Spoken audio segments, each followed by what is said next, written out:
Episode 5. Pordro Martinus Lutherus et Johannes Calvinus et quod sectatores et discipuli eordrum sunt, hunc ipsum svenc feldii et libertinordrum erdordrum Romano Pontifici, totique Catholicae Ecclesiae impudentissimo mendacio adscribere non verentur. After he has finished quoting Calvin, Bellarmine continues, furthermore, Martin Luther and John Calvin and sectatores, however many sectatores, schismatics, perhaps, be a way to translate that, a sectator. This is the noun form of the verb secto sectare, to cut something in half.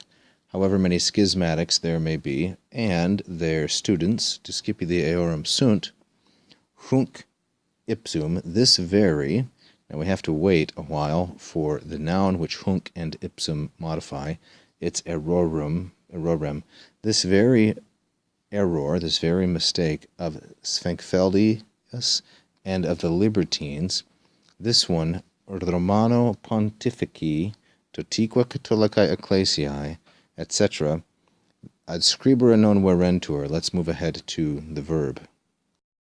This very error, hunc ipsum errorem, of Sphengfeld and of the libertines, those are both genitives, to the Roman pontiff, Romano Pontifici, masculine singular dative, and in fact, that's the que, and to the whole Catholic Church. This, of course, feminine singular and dative.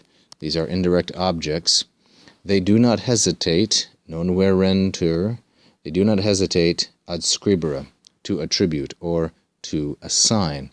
Now, verentur is the deponent verb vere or, vereri, it is second conjugation, and it takes adscribere here. They do not hesitate to assign, and many textbooks, Wheelock is a prominent one, will tell you that adscribere is a complementary or a supplementary infinitive.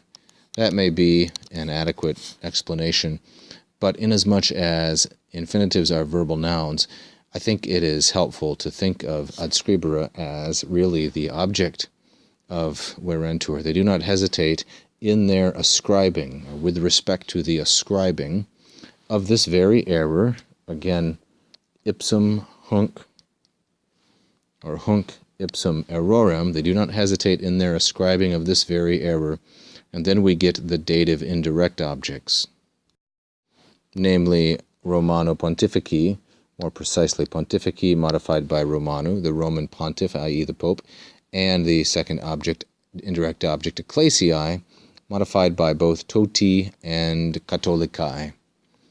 And it is standard practice in Latin for the adjective to follow the noun which it modifies, but when it's a title like this, Roman Pontiff and Catholic Church, through long usage, then they come before. And of course, toti is before as an adjective of quantity or degree.